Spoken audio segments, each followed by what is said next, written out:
Hello and welcome to another episode of Disasters in History. This week we're going to cover the week of February 15th to February 21st. And starting out here, we have the Dominicana de Aviacion Flight 603. Now, there are no photos of this particular disaster, so we're going to have to use our imagination a little bit because, unfortunately, this one also doesn't really work on the whiteboard. So, on February 15th, 1970, Flight 603 took off from Santo Domingo, Dominican Republic, bound for San Juan at 6:30 p.m. At 6:32 p.m., literally 2 minutes after they took off, the right engine for the plane lost complete thrust, which is kind of fine. Most planes are able to fly with only one engine. The crew immediately declared an emergency, though, because continuing to fly with only one engine is not usually recommended, and attempted to begin to return to the airport. As they were preparing to turn around, the left engine also lost thrust, which is now a very bad situation because, again, most planes cannot fly with zero engines. The plane descended uncontrolled until impacting the ocean 2 miles from the airport. All 102 people on board died in the crash. The official cause of the failure was fuel contamination due to water ingress. Essentially, their fuel had too much water in it, and it caused both engines to fail. On board at the time of the crash was the coach and 11 of the players of the Puerto Rico women's volleyball team, as well as the former world lightweight boxing champion Carlos Cruz. Now, this was originally looked at as a potential terrorist attack because there were several politicians' family members on board, believed that maybe potentially this was a terrorist attack, but after the investigation, they determined that the fuel that had been aboard was essentially contained too much water and simply would not burn properly in the engines with the amount of water content in it. Our next disaster this week is on February 16th. On February 16th, 1998, an Airbus carrying 196 passengers and crew crashed while flying into Taipei, Taiwan.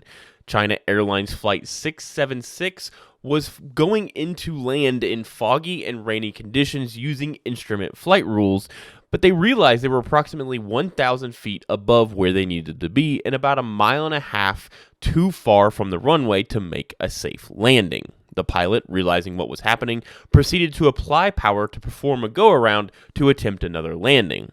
The problem was, when this was done, the autopilot shut off. The pilot believed the autopilot was still on and proceeded to do literally, and I mean literally, nothing at all as the plane continued to climb. When it reached approximately 2,700 feet and a speed of only 52 miles per hour, the plane stalled and began to fall out of the sky. The crew could not regain control of the plane before it hit the ground and crashed into several homes. The last words from the cockpit voice recorder were, "Pull it up, too low." All 196 passengers and 6 people on the ground were killed in the crash. So to explain exactly what happened here a little bit more, essentially, let's pull up our whiteboard actually here so that we can get a good understanding of what's going on. So we're going to use blue for our runway here. So we have our runway like so. We have our plane coming in for landing like so. They're coming down like this. They realize that where they are going to land is about 1.5 miles short of the actual runway itself, meaning that if they continued down, they were going to impact the ground and, crash. So the pilot, realizing that they needed to make another attempt at the landing because they're doing this in fog. They can't see the ground. They can't see anything. They're flying by instrument flight rules, using essentially only instruments to fly the plane. Realizing they would be short, he pulls on the throttle to perform a go-around, essentially going up and then flying around and coming back. He thought that when he applied power and it went up, that the autopilot would continue to level the plane out so that it would maintain altitude so that it wouldn't go into a steep climb and start to stall. The problem was that when he applied that power, it automatically shut the autopilot off, and he didn't realize it. So he applied the power and then just kind of left it there. He didn't make any changes to the plane. He didn't change anything else. He completely let go of the controls, allowing the autopilot to continue on. So instead of it going up and then leveling out so the plane would maintain speed and maintain that altitude, it continued. Instead, the plane pitched up like this and got to a speed of about 52 miles per hour. That is not nearly fast enough for an Airbus to continue to maintain speed. So it proceeded to drop straight into the ground. They attempted to pull up and get out of the dive they were in, but were unsuccessful, and it landed on the ground, exploded, killed everyone aboard, and 6 people on the ground. Our next disaster is the 2006 Southern Leyte mudslide. On February 17th, 2006, after approximately 45 inches of rain fell in a 10-day period, an entire cliff face slid down a hillside and buried the town of Xinjiang, Philippines. The landslide consisted of about 20 million cubic meters of material sliding down the mountain. It immediately buried large portions of the town, including an entire elementary school that was in session, of which only 1 woman and 1 student were rescued. Rescue efforts were hampered by chest-deep mud, massive boulders, and additional earthquakes. In total, approximately 53 people were saved from the landslide by rescue workers, but the final death toll was officially 1,126 people. Now, it is important to note that this was a town. There was a town there prior to this landslide.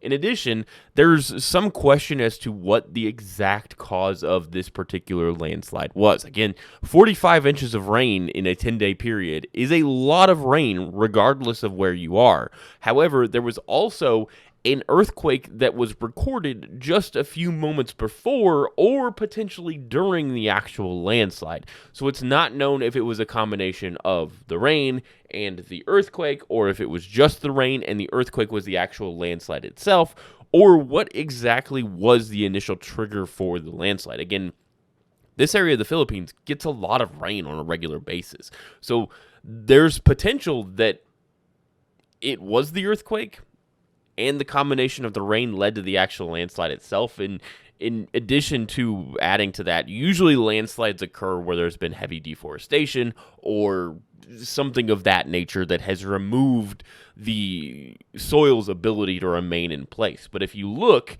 in the background here where the landslide occurred, all of the areas around it are still relatively vegetated. Vegetated? I think vegetated is a word. If it's not, I just made it up. So congratulations. We now have a new word to describe it being covered with plants. So it doesn't seem to be much deforestation. It really seems like, in my personal opinion, a combination of both the earthquake and a 45 inches of rain in a very short time period. Our next disaster is on February 18th, 1977. This is the Xinjiang 61st Regiment farm fire. Now, this particular disaster happened in China, and we don't really have any photographs or a ton of information on this particular disaster, but it is one of the worst building fires in literally all of recorded history. So on February 18th, 1977, a fire occurred in a communal hall in Xinjiang, China, near the Kazakhstan border, killing 694 people, 597 of which were children under the age of 16. So to get you a little background here, the actual building itself kind of looks something like this. We had a big rectangular communal hall, and when it was originally built, it was to be used for things like dances and parties and things like that. It had 7 exit doors and 17 large plate glass windows. The problem was that in the late 60s, this particular communal hall was redesigned to be used by Communist Party leaders as places to use policy. And in order to, or not use policy, but change policy, discuss policy, all of those things. So they decided that they needed some form of privacy. And instead of finding maybe a smaller building or building a new building that would be more private, they decided to take the communal hall and make it more private. So they eliminated 6 of the 7 exits, meaning that there would be 1 remaining exit at the entrance. It was originally a double door like this. They bricked up one side of this, so they eliminated one of the doors. So there was only one door that was only about 3 or 4 feet wide. In addition, there were 17 windows that were originally built in the building. Let's do a little diagram here of our windows. So we had giant windows kind of like this. I'm going to draw it in the middle here so you can kind of see it. Now, when they decided to add privacy, create privacy for this building, instead of leaving the windows where they were and maybe, I don't know, putting shutters or something on it, they instead decided to brick up the windows until there was only about a 2-foot gap at the very, very top. Now, these were very tall windows, about 6 feet high, sat a little bit off of the actual floor itself. So the top 2-foot section was about 7 or 8 feet off of the ground. They did that to all 17 windows in the building. Now, in addition to this, when the building was originally built, the roof was made out of wood. And then they put 2 layers of oil felt on top of that. So you have oil felt, and then on top of that, they put 3 layers of asphalt. So you have a wood layer, and then oil-impregnated felt, which burns incredibly well, and then layers of asphalt. And then once asphalt actually gets going, it burns incredibly well and drips down kind of like polyurethane foam in nightclub fires. Hint, hint, wink, wink. Anyway, so on the afternoon of February 18th, 1977, officials decided to host a movie showing of a war movie that was made by North Korea about the Korean War. It's basically a comrade type thing between China and North Korea. And this was the first Chinese New Year that was celebrated after the death of Mao Zedong. So it was going to be the first one that was more traditional than had been in the past because Mao Zedong died in September of 1976, and so they were kind of trying some new things. Well, when Mao Zedong had died in September of 1976, they had ordered the children of Xinjiang to create 1,000 mourning wreaths to memorialize Mao after his death for the mourning period. Those wreaths were made out of oil paper and branches, and after the mourning period was over, they were supposed to burn the wreaths. The problem was local communist leaders were concerned that if they didn't burn them properly, it would be viewed as sedition against the Chinese Communist Party and basically treason against Mao. So instead of burning them, they had them just shoved in the back of this unused communal hall at the time. Well, at the time of the movie, it was originally going to be shown outdoors, but it ended up being somewhere around negative 30 degrees Fahrenheit outside. So they decided to move the movie showing indoors. They had to deal with all of those wreaths, and instead of moving them out, they just shoved them all the way into the back of the room. So, to set the scene here, we have a 1,200 square foot, 6-foot high pile of 6-month-old branches and oil paper shoved in the back of the room. It is literally taller than most people there. The movie is being shown in the front of the communal hall. The rest of this is filled with stools and families, parents, children, the whole 9 yards. They begin to watch the movie, and during the middle of the movie, several of the teenagers got a hold of fireworks and were setting them off inside during key parts of the movie. Parents told the children, hey, if you do that again, we're going to stop showing the movie. So they kind of stopped until the very end when they have their big moment where a North Korean soldier hugs a Chinese soldier after defeating the Americans in a battle, and it's a whole thing. One of the children climbs on top of this big old pile of wreaths and places one of those fireworks on the ground that spins and shoots out sparks. He lights it on top of what is essentially a giant pile of kindling. It immediately catches on fire. Now, it starts to spread kind of slowly at first, and several of the children hop off of the pile and go and attempt to tell parents, hey, there's a fire in the back. Several of the parents decide to ignore them, and nothing is done, until the fire consumes almost the entire pile and spreads up into the ceiling, and asphalt begins to rain down on people who are still paying attention to the movie. That was the first indication that there was anything wrong for several of the people inside of the building. So, at this point, we have a fire burning back here, right? This whole area is on fire. It has spread up into the ceiling and is going to be rolling across the ceiling like this. And it is fueled by, again, a massive pile of what may as well be kindling. You have about 800 people, almost 900 people inside this building, and there is one exit. So everyone begins to funnel towards this door, trying to get out, because they can't climb up the bricked up windows. They can't go out any of the doors. The doors were either bricked over or were sealed shut with nails and steel cables, so they couldn't be opened. So everyone is attempting to get out this door. But in addition, a lot of the parents had sent their children in by themselves and were outside in general areas. So when they heard the screams of people trapped inside the buildings, other parents attempted to come in this direction, trying to get in the door to get to their children. So we ended up with a massive pile of humanity right here at the exit, the only exit from the actual building. By the time the fire was eventually extinguished, the pile of bodies in front of the door was about 6 feet high, and by the time soldiers arrived to begin cleanup of the remains themselves, the bodies had melted together from the heat and then frozen together from a snow that started to fall on the actual building in that area before they got there. They showed up with shovels and things like that, but quickly realized that they weren't going to be able to use the shovels to actually get the bodies apart, so they had to do the entire thing by hand.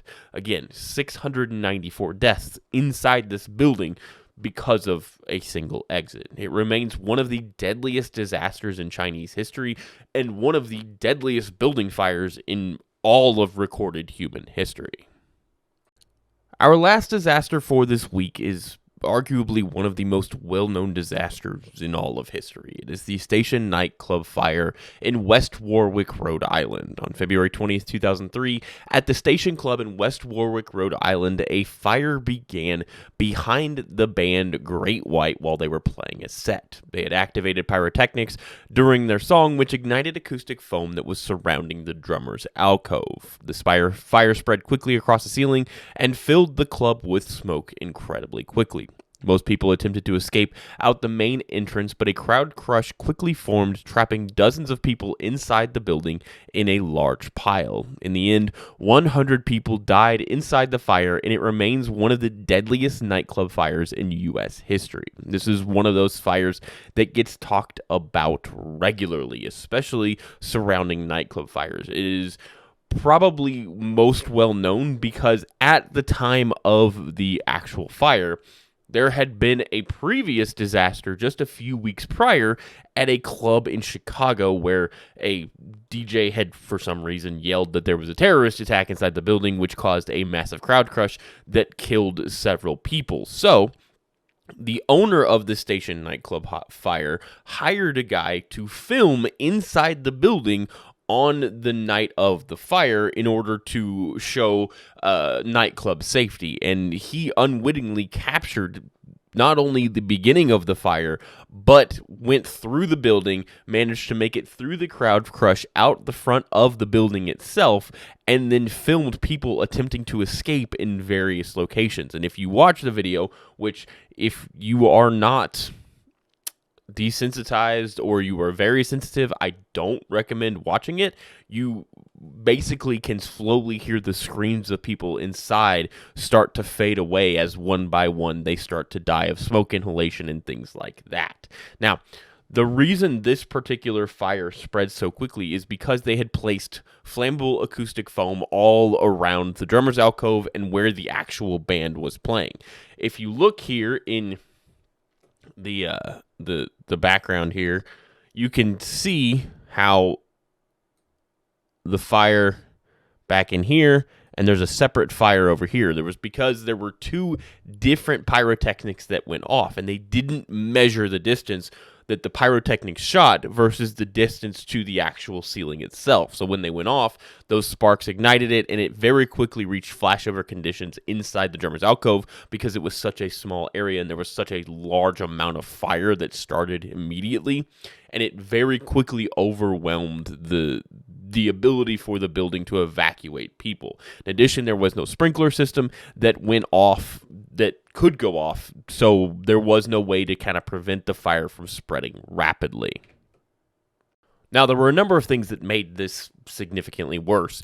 Number one, a lot of the crowd initially believed that the flames were part of the actual set for the band. It wasn't until the lead singer of Great White, Jack Russell, turned around and then said into the microphone, "Wow, that's not good."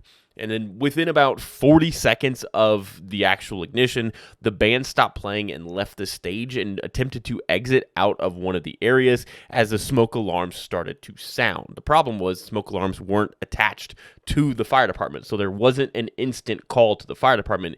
It took a while to get the fire department there. Now, at the point, there were 4 exits from the building.